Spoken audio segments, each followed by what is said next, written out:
Hello and welcome to Game Haven. My name is Relinquish, joined by Kazane, and this is our August wrap-up for 2023. It was an interesting last 30 days for sure. Kind of 28 days because we're on Just call it a month. the cusp of it. The month. Just call it a month. Days are more fun. You're a liar. Just call it a month. It's been an interesting last month. Let's just get right back into the Activision Blizzard drama. We didn't touch it too heavily because I didn't feel like reading that entire mess of an ordeal. I also don't feel like touching many things that Phil Spencer has to do with nowadays, but that's, Yeah, we'll be talking about good old Phil a lot. So the big issue with the Activision Blizzard deal so far has been, it went through in the US, which is all well and good, but it didn't go through in the UK because the UK wasn't chill with it. And ActiBliz and Microsoft had kind of been like, we're just going to do it anyway, and we'll be fine. They'll budge. And then they never budged. So Activision Blizzard games will be coming to Ubisoft now. Ubisoft Plus subscription service. I forgot that was a thing. I don't play Ubisoft games. I haven't for a long time. So, I mean, I guess it's good for a way that the ActiBliz games are getting out to appeal the UK regulators for them, I guess. But, if it even works. This has been kind of them going, hey, we're going to do this and hopefully, you guys will be fine with it. But I kind of forgot Ubisoft Plus was a thing, especially because Ubisoft, I don't think, needs their own exclusive subscription service. Same thing with No. EA Plus was kind of ridiculous when that came out. So what do you actually have on there? Assassin's Creed? Assassin's Creed, Watch Dogs. Assassin's Creed, Watch Dogs. Assassin's Creed New York City. Tom Clancy games are all Ubisoft. Yeah, like The Division. Okay. I'm not making a good case here for it, but that's kind of, when I think Ubisoft, that's kind of what... Rayman? They haven't made a new Rayman game in a long time? I'm sure it's on there. I'll have to look into that. Rayman Legends is a It good is. game. But It is. this is kind of Activision Blizzard and more so Microsoft trying to appease the UK regulators. I think it'll probably work because that was a big mention that the UK regulators had, where the cloud-based services are taking a direct competitive hit from this. There's not as much viable competition, so they kind of went, okay, well, we don't really care about cloud-based services from what they've proven so far. They have Game Pass. They don't need to put more on. Game Pass is already perfectly fine as it is. Yeah. Just give it to Ubisoft, and I don't know. The rest of the deal goes through. That's what they really care about. I just forgot. I forgot how much I hated subscription services. Yeah. They're typically not good. Game Pass is succeeding. I like what Game Pass is doing, but the bulk majority of them have not succeeded for, I think, flaws that each one has kind of known was going to come and went, we'll just, it won't apply to us. I think it's oversaturation. Once Netflix started doing streaming, and then everyone started doing streaming, and it's no longer Netflix was so good because everything was on it. You could watch anything you possibly wanted on Netflix, and then everyone started pulling their stuff to make their own streaming service. And it's the same thing with video games now, where Game Pass was so good, and it had everything you could want on it, and then everyone is pulling their stuff to make their own subscription service, and it sucks. And it worked because all the games are in one place, and when it's just one studio's games, it's not as appealing. And not because that's bad, but because the selection is just significantly smaller. Yeah, nobody was subscribing to these so that they could pay more money a month. It was the deal. It was the... Right. It's not a novel concept. Right. But sticking with the theme of Microsoft, we did say that we were going to talk about good old Phil Spencer a little bit here.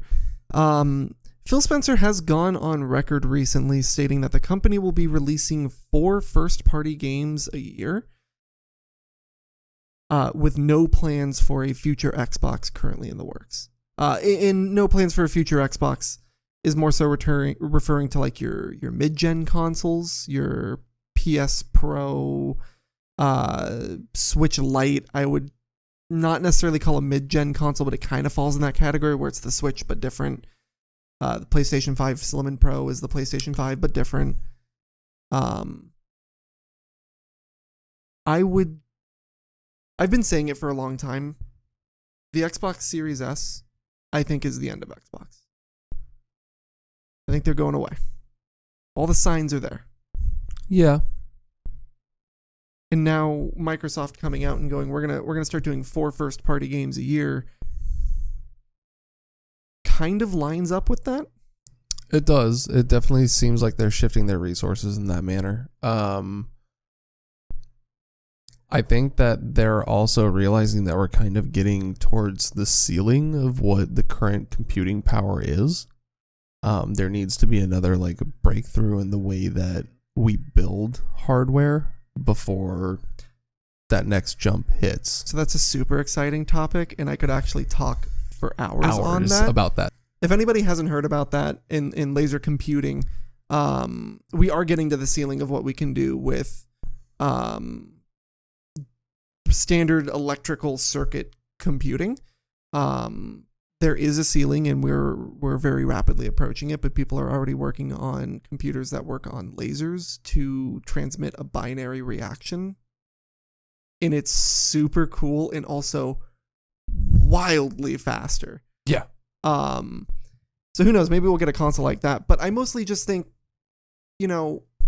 Xbox's big thing for a very long time has been a lack of exclusives. They have not had those big system sellers outside of Halo and Gears of War, and those are like a shell of what they used to be. They've really, really struggled with their first party offerings over the years. And then all of a sudden they have Game Pass, and they have this PC interest that they've had, and they're taking all of their big first party games and putting them no longer on a first party basis, I guess. And that just doesn't scream a move that a company that wants to continue making consoles does.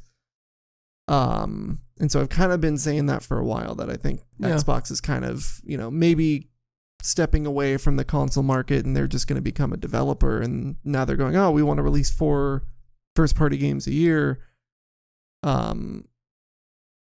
That seems so counterintuitive when you've been doing like everything to step away from supporting the console side of things. So I'm not sure, but I don't think they're done with them necessarily, but I do think that they're not going to be worrying about keeping pace with Sony or what Sony is doing with the PlayStation line, with PlayStation Portal, all that good stuff. They're gonna do their thing. They're gonna come out with new hardwares, yada yada. But I think you'll see one, every now and again when the technology really requires it. But past that, I think you're right. I think they're gonna be leaving the console market for a while. It makes too much sense. Yeah, it's and maybe it's not going to be like the last Xbox ever. That's maybe a little bit of an exaggeration, but it definitely, like you said, it feels like they're stepping back. Yeah, and the reason why there won't never be a new Xbox or Xbox product is because the brand itself is worth too much money. Yeah, simple as that. Absolutely. But speaking of this whole, kind of disincentivizing their first party motives, Phil Spencer also in his infinite wisdom came out and said games like God of War and Starfield should be on mobile as well. And he kind of, it's not the first quote that I've seen over the past month that has just been like super misleading. When he says that, he more so is just talking about how, the people that own these consoles are a fraction of the install base of the people that own mobile devices, and that there's a lot of potential for experience on those devices. That being said, God of War and Starfield are just terrible examples of what you could put on a mobile device. I'm trying to think of playing God of War Ragnarok on my phone, and my brain is exploding trying to make those controls work on a touchpad screen. And Starfield is meant to be like the most ambitious space RPG ever? Question mark? Why would that be the pick for an example of something you could put on a mobile device? Not to mention, again, of the 4 first-party games they're releasing a year, they're including 2023 in that, and Starfield is one of them. So that feels like a weird example for you to make when you have Bethesda making... Because Bethesda's a first-party studio for Microsoft. Right. So it's kind of weird that that's your example, is Starfield for what could be on a mobile device. And also, games like that just aren't fit for mobile consumption. They've kind of proven that they don't really work in that form factor. Too much time investment, too much battery consumption. Honestly, that's the big one. It's almost more cumbersome. It is. Although it is very, very entertaining watching somebody try to play Devil May Cry on a Tic Tac. Yeah. Because that was one of the first ones, like back when the App Store first came out, and they were doing all those conversions. Yep. We got like Devil May Cry, the Call of Duty zombie games on mobile. Yep. I think that was actually pretty well done, admittedly. Those were decent. I had a couple of those, a number of years ago when they were first coming out. And I mean, they weren't half bad for what they were. But, you take into consideration what the controls for that game is and what it requires, and it's not a lot. Something like God of War Ragnarok, it's not like you're trying to play Final Fantasy 14 on the thing, but at the same time, you've got button combos, and there's, not intricate movement, but sensitive movement that you need to be able to navigate. And I don't feel like mobile control is apt for those things. Yeah, and it kind of feels that way with like the Grand Theft Auto ports on mobile have that issue where there's like a million buttons you can click, and then you get into a car and there's a million more controls for you to like clutter up the screen with, and it's just, you can't actually touch the screen to do something without hitting something that you didn't want to do. Yeah, it's not the ideal way to experience that. So I kind of, my fingies is big. I got big grippers. I get where he is coming from in saying, mobile is a very untapped market, but I think in order to do something like that, you have to make a game with mobile in mind. If you want to make like God of War Ragnarok Pocket Edition, I think you're going to have a bad time. I think if you try and put any like God of War RPG-esque style game that's not like almost purely cinematic RPG on there, you're probably going to have a bad time. But again, that may just be Phil having a very, very poor choice of titles to actually put on mobile.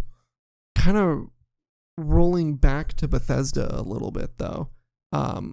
They had plenty of fun this month. Todd Howard specifically. At least they're not trying to put the same game out for the 25th time. Sorry, I'm digressing with Phil, but we went from Phil to Todd, and at least Phil is not putting the same game out for the 25th time. I'll respect that. At least Phil is not putting out Skyrim for the 25th time. But also, give me Elder Scrolls 6 already, damn it. So, we talked about that a little bit last time where, Elder Scrolls 6 was revealed and then he in walked 2018. And then he just recently, after that recent article where he was like, oh yeah, we're probably another 5 years away from Elder Scrolls 6. And everyone was like, didn't you reveal that game 5 years ago? What are you talking about? So he did get asked if he thought that it was revealed too early, and he did not outwardly agree with it, but he did kind of go, Agreed with it. Maybe if we could have announced it differently and done a little more casual, like a blog post kind of announcement. Hey, we're trying. I think it would have gone a lot better. I think the fact that he wanted to do it casually is my favorite part of this whole bit, because I don't know, Skyrim is only one of the most successful RPGs to be ever made. I'll give him his credit where it's due on that, although he has rammed it down everybody in the industry's throat for the last 15 years. You don't get to have that much success on an IP and casually drop the next installment. Well, it's not how that works. I think more so when he's talking about doing it casually, he means like, hey guys, we're like in a blog post, if you're like, by the way, Elder Scrolls 6 is in pre-production, and then that's it, and just and let them know outright, hey, we're in pre-production, because back in 2018, that's where they were. They were in pre-production still. This game, they knew this game was 10 years out still. But they didn't go that route with saying it. And I think that's kind of where he's like, maybe we shouldn't have put it on an E3 stage. Maybe that was a bad idea. Yeah, that's true. It was a bad idea. But at the same time, he also kind of came out and said that he wanted Elder Scrolls 6 to be, and I quote, the ultimate fantasy world simulator. So all of my hopes for this game are gone now. That's just how I view Bethesda at this point. Anytime anybody comes out and is like, we are going to make the ultimate fried chicken sandwich, it's never going to live up to being the ultimate fried chicken sandwich. If you come out and say you're going to be making the ultimate fantasy world simulator, all people are going to do is pick apart what makes it not the ultimate fantasy world simulator. That's true. That's very true. You may be onto something with that. And it's kind of the same issue I'm having with Starfield right now. All I'm hearing about Starfield I couldn't believe. Is how like amazing Starfield is supposed to be, and how it's going to be the most ambitious, sci-fi game ever. And I'm not hearing it from reviewers, I'm hearing it from Bethesda. And it just makes me worried about how good this game is actually going to be, because it's just going to get picked apart if it can't live up to that. But on the topic of Starfield, this is the other quote that got taken super out of context, where Pete Hines came out and said that Starfield doesn't even really get going until you finish the main quest, which is an asinine thing to say, but admittedly is out of context. I know what he was going for when he said these words, but he just didn't word properly. What he really wanted to say is that there was going to be an expansive endgame, and there's going to be a lot of an endgame content to it. Kind of not MMO-esque in the way you interact maybe, but MMO-esque in the way that the world kind of opens up to you, and just kind of, you can do whatever you want, go wherever you want, do whatever you want to do. Unfortunately, in games like that, the story doesn't end with the quote main story quest. The story keeps going. That's kind of the point of having endgame content, is to progress the story as it continues on, as you create it, going forward. That's misuse of words maybe, but it's just, as I kind of dug deeper into that situation, I kind of get more and more confused, as he said that in a way to stop people, not necessarily stop people, but kind of like persuade people to investigate the main story a little bit, and not like veer too far off the path for too long, because apparently in testing he had spent like 80 hours just kind of like pissing around in side quests and stuff, and then Todd Howard came around and was like, what do you think of the main story? And he was like, I don't know, I didn't do it. And he's just like, do it, what are you talking about? And then that was another like supposedly 50 hours or something. That seems a little far-fetched to me personally. I don't know anyone that's going to ignore a main story for 80 hours and then finally touch it. That sounds a little crazy. I'm not saying that this is the case for every developer. Not every developer is going to go through and do like ruthless QA. There are teams in the company for that. But if you are going to tell me that you simply spent 80 hours in testing around before getting to the story, and then testing the story alone took you another 50 hours and that's it, I'm calling you a liar. Yeah. It takes much longer than that. I'm not saying that, every bit of it has to be crawled through at that point, but, I think he was trying to, again, kind of rationalize the amount of time that today's player base spends in these games. Everybody, for whatever reason, quantifies a good game by whether or not you spent 200 plus hours on it or not. And that's kind of just a weird take to me. I've beaten plenty of single story games in 8 to 10 hours or less that are absolutely fantastic, and I will absolutely go and play again, that don't need 80 plus hours of playtime to complete the game or to run through the game. So it just, I think he was just trying to quantify for the player base, and he kind of just missed his own mark. And that was Metroid Dread for me. Metroid Dread was not a terribly long game. I think I beat it in like 17 hours because I took especially long to beat it, compared to what the average was. But that game was worth every single penny I spent on it. And it didn't need to be super long. It's also really, really replayable. I should go back and do that. I've beaten almost every... No, I've beaten all 3 BioShock games, 1, 2, and Infinite, in less than 6.5 to 7 hours each. Yeah, like they're not terribly long games, and it's amazing franchise. If you really want to, go back and play most of the old PS2 platformers. Your Jack and Daxter's and Ty the Tasmanian Tigers and stuff. I don't know, just things that we used to play as a kid. Yeah, I brought that up. Yeah, you're welcome. You can beat those games, and Jack and Dexter, the original one or the second one, I think the speedrunners do that shit in like under an hour. Yeah. Like they're not long games that take forever to plow through, but they're so good. Still to this day. I need to go back and play the Jack and Daxter games. I was watching Lyle Rath talk about them. You just had somebody donate like a PS2 Slim to you too, but I mean, I didn't get on it. I didn't necessarily. I have a PS2. It's my second PS2 now. Yeah, I know. Which is all the more reason. Get on it. Speaking of games that are long, Persona is known for having some length in their games. We talked a little Persona 3 Reload last time. And it's so interesting how much a month can change a person, because I think both of us were very, very critical of Persona 3 Reload until about a week ago. And now I couldn't be more excited. It is insanely fast, or insanely shocking how fast I went from on the fence about this project to I'm sold. I will take one deluxe copy, please. Thank you very much. Have a nice day. Those cut-ins for the characters are absolutely gorgeous. Beautiful.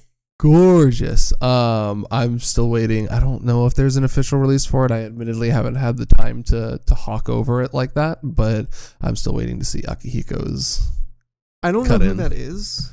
But they did release the cut-ins for like most characters. I think it's the white-haired senior. Yeah. So he got a cut-in. I say senior because he's a senior in high school, not an old man. Fair. That's actually a really good distinction. Someone's going to look at me weird for just saying that. I'm just going to put it there. They released cut-ins for every character, but the only one that we've seen fully animated is the main character. Yep. But that trailer that they just released was absolutely gorgeous, stellar.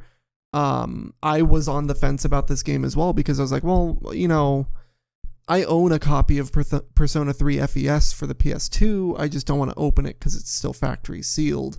But I'll just buy another one. It's not that expensive. It'd be less than Reload is going to cost, and then experience it that way. But now I kind of don't want to.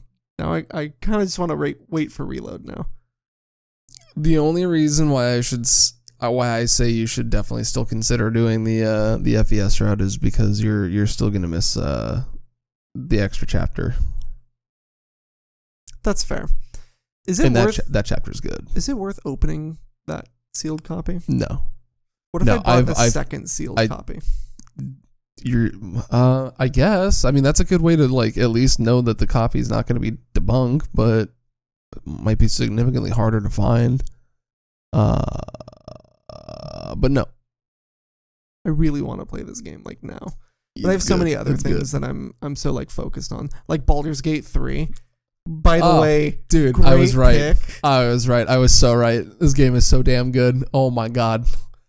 Oh my god. It's literally D&D in the video game, and I needed it. I didn't know I needed it until I got it, Larry, and thank you so much. So good.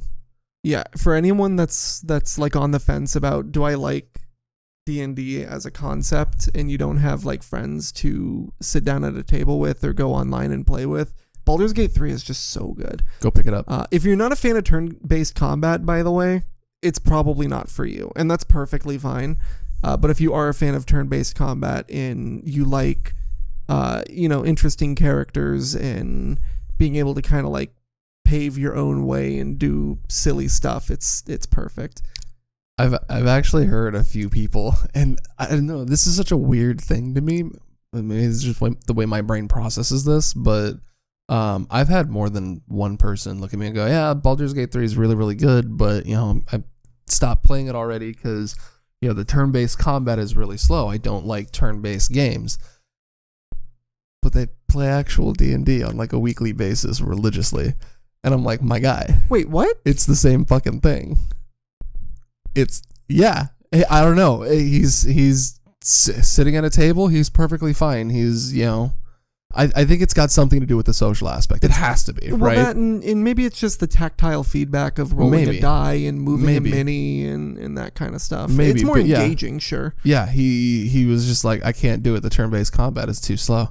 And I'm like, homie, there have been some nights where I can like make a full fucking course meal in one round of combat. Like, yeah, so me although our group sometimes was a little bit slower, but we like to have fun and fuck around. So yeah, I'm not mad at it in the slightest. It's just that's what it was. There has been a time where, as a DM, I've started a combat encounter and actively in the back of my head have been like, okay, I've got snacks here. I've got like a drink and a refill already next to me. Because when you're the DM in a combat encounter, dude, you are locked. You cannot look away for a moment. Yeah, you're stuck. And I've had combat encounters where like I have been there for 3 hours and it was a great fight. When you guys fought the White Dragon, I was pretty stuck for a little bit there, but it was it's so worth it every time. It was good. Back onto Baldur's Gate, though, because I want to talk about silly stuff in that game, because that's really where the game shines super, super well. Yeah, you could just break it. It's so good. There's a spell you can cast called Speak with Animals that has become my favorite thing. I was walking around and I saw a little bird that was putting gold into a nest. And I was like, really? Yeah. And I was like, that's interesting. I have Speak with Animals up, so I went and I talked to the bird, and the bird was like, hey, I'm putting this gold in my nest here. I don't know if it looks good. Is this a little too gaudy? Is this okay? And I was like, no, that's way too gaudy. You should give me the gold. And then it was like, yeah, okay. And so I just stole this gold from a bird. Oh my. And if you don't have the spell, you walk up to the bird and it goes chirp, chirp, chirp, and then you walk away. But like the amount of depth in this game, to the fact that every little animal has a voice and a little thing to say. It's so good. It's so fully realized, it feels like. It's not perfect. There's a lot of people who are like, oh, everyone's saying Baldur's Gate is perfect. I found all these bugs. No one's saying it's a perfect game. There are some people saying that. They should stop.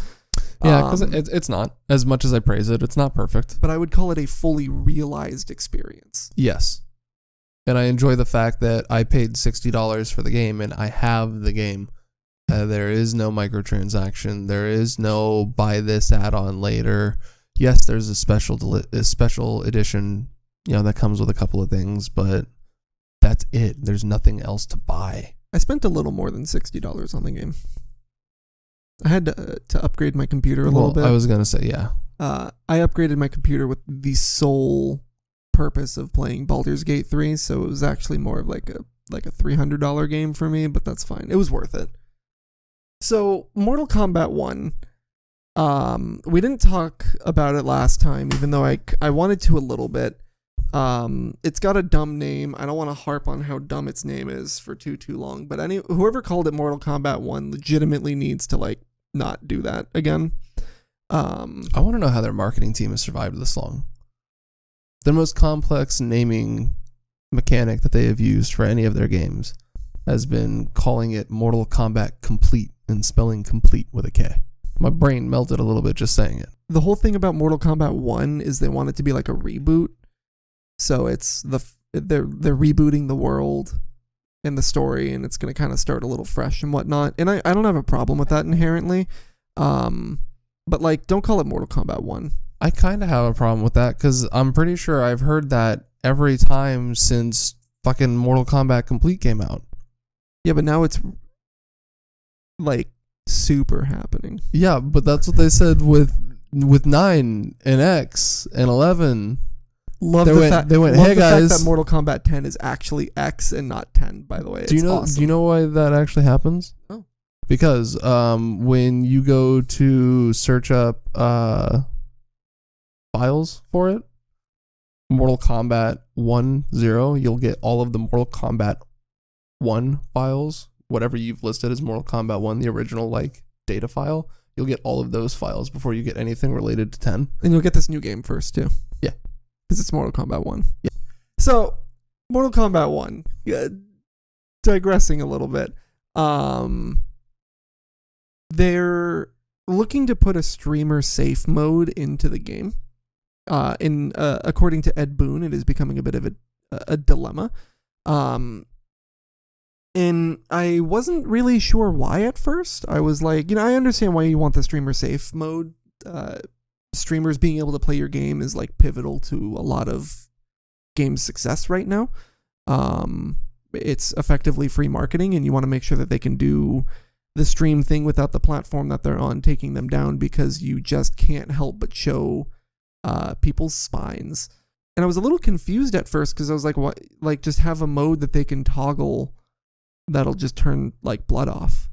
But it turns out the more I was reading it, they did consider that, and they're struggling with implementing that because they don't want to give off the wrong vibe when people are watching the game. They don't want people to watch the game and see that it's so sanitized and either not want to buy it because of that, or see that it's so sanitized, buy it, and be surprised when it's not. So I actually kind of agree with them. That's a tough one. It is a tough one. I don't think you please everybody in this situation. I think you're gonna make somebody mad, and I think you're gonna make the consumer mad at the end of the day. Because you're gonna make the streamer safe mode that takes the blood and guts out and whatnot and makes it friendly, because you have to put it on the platform. You can't not put it on the platform. That's not an option. I don't think that people are going to be worried about the over sanitization of the game, to use your words, simply because it's not the only game that it's happening to. There are other games that are kind of starting to fall into that category that are like, okay, you need to fall within these parameters, otherwise you can't show that on this platform. Sure. That's kind of becoming a little bit of the norm now. I'm hesitant to call it censorship because that's what it is, but yeah, it kind of it's become public space. It's become public consumption. It does need to be monitored in some way, shape, or form, much like the FCC, Yeah, it's not like monitors us. It's not like you're gonna turn on like your nightly news and have them be like, all right, well, you ever wanted to see what it looks like when someone's spine is outside of their body? Because obviously you can't show that on like you were calling it a public space. Right. It's very much the same concept for sure. Mm-hmm. I already know there's going to be a ton of people who are like, it's not Mortal Kombat without the blood and the gore and despining people. To which I say it is toggleable option in the game. If you want that, you can still experience it. Right. These platforms just don't want to see it, and it's right. It's not that big of a deal, I guess. Right. And the fact that it's an option and it's not the way the game is made is the key difference here. And I think that's the reason why it goes down the way that it's going to go down. If you don't want to watch the no blood or the minimal blood, no gore version of the game, don't watch it. Go play it. Go buy the game, play it for yourself. Oh, wait, your favorite streamer can't paint the screen red? Cool. Whatever. Go play the game. Do it yourself. But that makes people mad. That does make people mad. And you know who also got mad? Oh my god. Katsuhiro Harada got mad. He got real mad. Katsuhiro Harada gets mad for breakfast, though. True. We kind of count on it at this point, but that's okay. I digress. Tekken 8. Not going to have de novo. So for those who don't know what de novo is, I'm really happy Tekken 8 doesn't have de novo. I don't even play Tekken. No, I haven't played Tekken in years. De novo is a anti-cheat software that is just bad, crazy malicious. It's evil. And so, like, I guess a lot of people were like getting on Tekken 8 for having de novo before it was confirmed to have de novo. And so Harada did Harada things. He told the player base to, and I quote, stop your tedious allergic reactions to every single thing and sit quietly. Beautiful. Oh, shit. He literally just told everybody, stop leaving everything you hear, sit the fuck down, shut the fuck up. Which, like, again, you know, maybe I don't have the full scope here, but I kind of agree with him. I kind of do too. I don't think de novo was ever... So I think what happened was the EULA for Tekken 8 leaked. And de novo was in the EULA agreement. And that's why people were getting upset. And then he had to come out and be like, it was a carryover from 7 that we just like copy pasted so that we could test this certain thing, I think. And then proceeded to tell them to sit down and shut up, which is hilarious to me. You know what would be even more funny? If Tekken 8 actually does still end up having de novo. No way. And then just everything goes to a whole new level from here because now Harada's the bad guy. Yeah. Now we got to go sack this man. And just, oh my God, just the absolute hilarity and chaos that would ensue from that would actually almost kind of be worth it. I'm not going to lie. But I can say that because I'm not a part of the fighting game community. I don't play fighting games. So I'm sorry, guys. I know it's your guys' thing, but I'm going to go get hired at that studio just so I can put de novo back in Tekken 8. So I want to watch the world burn. Yeah, we're already doing it, dude. That would be funny. Overwatch 2 got review bombed on Steam. Very, very hard, yes. Daddy Kotick's not worried about it. No, and it was I don't even think it's Bobby that commented on it. No, it wasn't, but everything. Ever since Kaplan left the Overwatch team, I refuse to learn who's the actual director of Overwatch now. I don't know what his name is. But yeah, so the director of Overwatch 2 kind of came out and was just like, yeah, we're getting review bombed on Steam. That kind of sucks. But have you seen the player numbers? Because apparently they're pretty good, which is maybe a little bit of a shame because I'm not the biggest fan of Overwatch anymore. But it was very interesting to watch it get on Steam. and just see all the review bombs because most of them were shit posts. Oh yeah, most of them were, and I mean, let's be honest with ourselves. With what they've done to that IP over the last 5 years, they deserve it. Oh, 100%. Absolutely. There's no defense for them on this one. They flat out deserve it. No, so whether or not their player counts are good, and if they're good, great. If you guys are enjoying your Overwatch 2, more power to you. Have fun, buds. But goddamn, what do they do to that thing? It used to be so unique. And to a degree, there is still some uniqueness inside of Overwatch. But it is all so like, it feels like such a sterile experience. I will go download Team Fortress 2 before I play Overwatch again. I would agree with you. But I won't even do that, probably. I think I would rather just like stop playing shooters. Put this bow. I don't have a good fucking way to respond to that.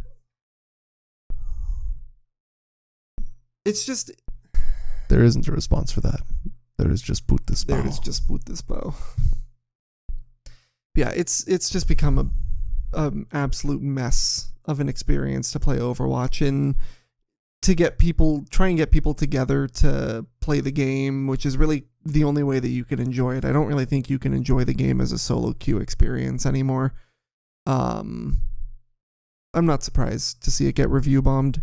Some of them were funny. I like the one that was like, this meta is garbage. This meta is garbage. The only way to save this game, show Mercy's feet. And I was just like, wait, what? And like, someone caught on and that became a majority of Jesus the negative reviews. So it's just, at least I think people are having more fun with review bombing it than they are with the game, admittedly. So Red Dead Redemption is getting a port. It's getting 2 ports, technically. Red Dead Redemption will be coming to the PS4 and the Switch. And I say port very specifically because this is not a remake, a remaster. They're not doing anything to the game. They are just taking the game and they're going to put it on the Switch and they're going to put it on the PS4. And it costs $50. Why? Which is crazy. Take-Two, who is a subsidiary of Rockstar, their CEO came out and kind of doubled down on this as well, and was trying to say that the price was justified because it comes with the Undead Nightmare DLC, and we've never had the Undead Nightmare DLC in the base game available in one package, so it's a good, package deal for the two of them. Until you realize that they're both individually cheaper than the package deal you're offering. Yeah. What? You can get it on Xbox backwards compatible for a total of $40. Yep. Which I would still say for a 13-year-old game is a lot. But I think the crazy thing about it is like one of these is a Switch port. Yeah. It's a 13-year-old game and it's still going to probably run poorly on the Switch. Yep. And it's $50. Yep. Like, you're not Nintendo. You don't get to Nintendo tax on their console. It's crazy.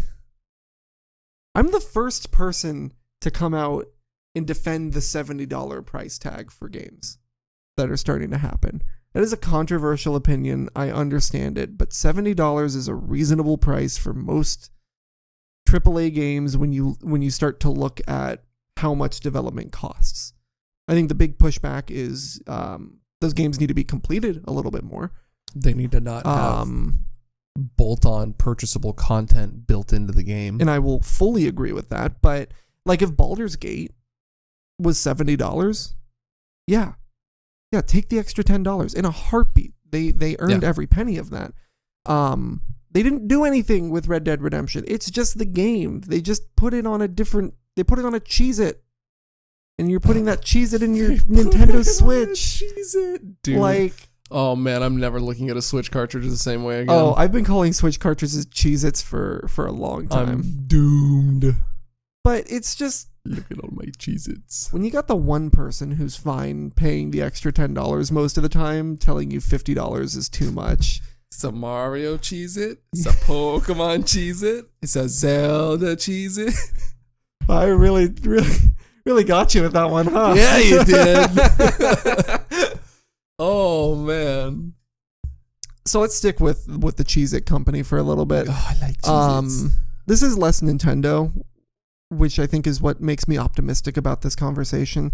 But the Pokemon company recently came out and said that they are having conversations about the release schedules and ensuring quality in future titles, which has been a big concern for the last few generations of Pokemon games. But it's really, really good to note because a lot of people, when a Pokemon game comes out and it's not up to par, will look at Game Freak and go, Game Freak is unable to make this work. But I don't think it's necessary. I don't think it's fully Game Freak's fault. It is, to a degree, the Pokemon company's fault. I do agree with that. I think it's probably more been the parameters that the Pokemon company has set and going, this is what we want the game to be. And Game Freak is giving them the best they can within the parameters they are being set. Well, in addition to, the Pokemon company goes, we want to release the new set of cards on this certain time and all this merchandise on this certain time. Yeah. So you have to have this game out in a 2-year cycle. Yeah. And love Game Freak to death. I think they make good experiences. They cannot do 3D fully realized games that quickly. Yeah. I think if they were given more time, they could absolutely make something work. And that's the general consensus I've seen is people will come out and go, Game Freak can't do 3D. They should go back to sprite-based. Game Freak can do 3D. They just can't crunch it like maybe some other companies can. Game Freak can do 3D. Game Freak cannot do 3D at the capacity of somebody like, I don't know, EA, Bethesda, Larian. They're First off, they're given much more time. Look at the time cycle that they're being turned around on. You're looking at a 2-year cycle versus, I don't know, Elder Scrolls 6 is how far away? Yeah. Another 5. Yeah. I'm that salty. I went there. My point stands. These games from other major studios are being given 6-8 year cycles to be made. Shit, look at Diablo 4. Diablo 4 was a 10-year make. They scrapped it halfway through and restarted because it wasn't what they wanted it to be. So you have to give the studio the time to reach that quality. And if you want your game to be on quality and on par with what the community is asking for, you have to understand that that's going to have to be lengthened. Dude, I think if they even went to a 3-year model, it'd be easier. Yeah, and it does make me very excited because I absolutely love Pokemon Scarlet and Violet. They are technically bankrupt, but the overall feeling of the region itself, the new Pokemon designs are fantastic. The story was actually really, really fun and has a great wrap up at the end. I think Pokemon has one of the best DLC models of any major franchise right now. Instead of selling us a third game for $60 with some improvements, they're putting the improvements in 2 new stories for $30 total. I think Game Freak is honestly making a lot of moves that I really, really enjoy. And for the Pokemon company to be the one that comes out and goes, hey, we'll look into it, gives me more hope than not. So one last time, sticking with the Cheez-It company. This one is definitely Nintendo and definitely bittersweet for me. Charles Martinet, the longtime voice of Mario, will no longer be voicing Mario in the video games. It was a sad day when we learned this. It was a very sad day, and it was... But we salute you, sir. Maybe one of the most iconic voices ever, at least in video game. For it to come to an end, which it has to eventually, just doesn't feel right. And screw Nintendo for the way they announced this one. I woke up and I saw Nintendo's tweet and I was like, did he die? Did he die? Like I was like, if I click on this tweet and he's dead, I'm not getting out of bed today. Raging like, into the void. But I mean, he's still going to be touring the world, representing Mario and being the voice of Mario. I definitely think he's getting close to retiring. He's in his 70s. He's been doing this for Mans is not young. 30 years.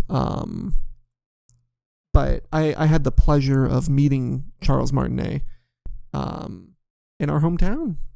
He was in Sacramento a number of years ago. And just class act through and through. The man clearly just loves what he's doing, and it's so sad to see it coming to an end. But whoever did Mario's voice in Super Mario Wonders trailer, boy, you fooled all of us.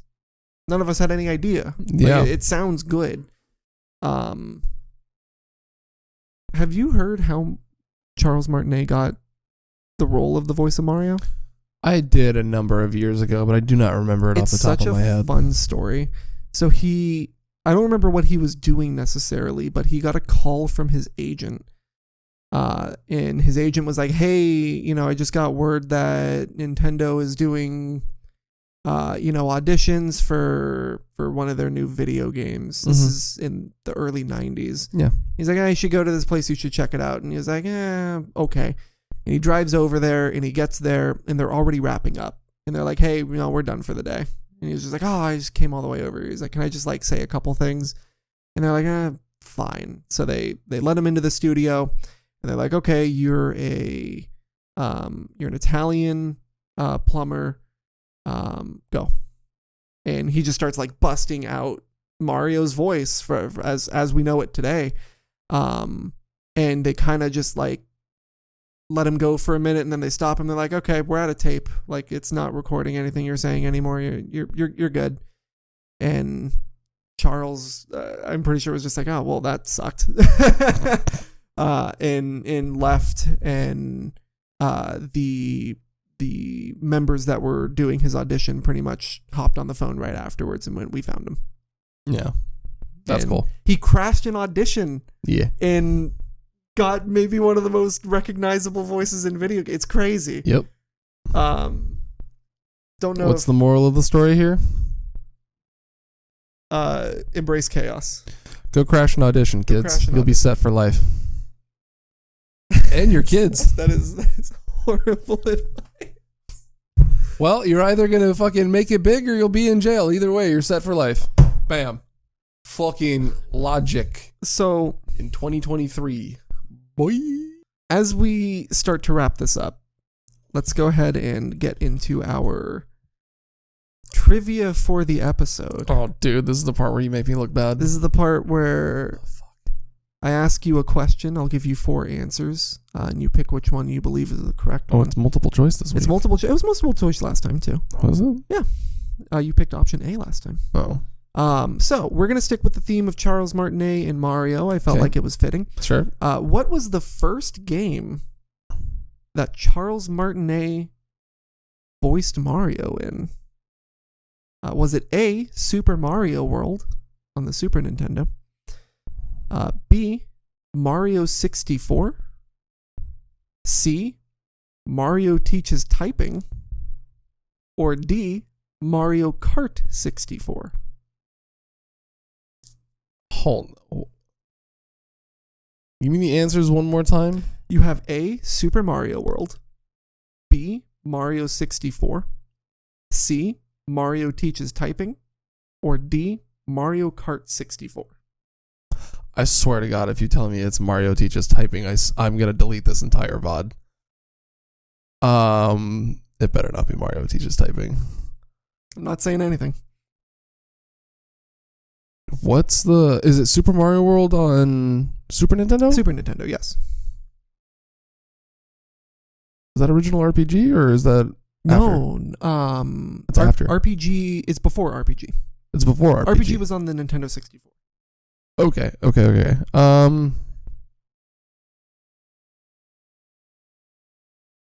Yeah, probably that. Super Mario World is Super your answer? Mario World. You're going with A? I swear to God. Okay. Better not. It is not Super Mario World. I didn't think so. Released on March 8th, 1991. Mario Teaches Typing. Son of a bitch. Is the first. Well, where's the delete button? Mario Teaches Typing is the first credited role for Charles Martinet, coming 5 years before the game that made his voice famous, Super Mario 64. Motherfucker. So, fun fact, if you're, hanging out with your friends and you want to stump them a little bit, you now know that Mario Teaches Typing was the first game Charles Martinet voiced Mario in. I'm mad. I know you're mad. You said that and I was like, oh man. God damn it. There goes this session. With that being said, that is going to be a wrap for us today. Thank you. We'll catch you in October because I'm canceling September.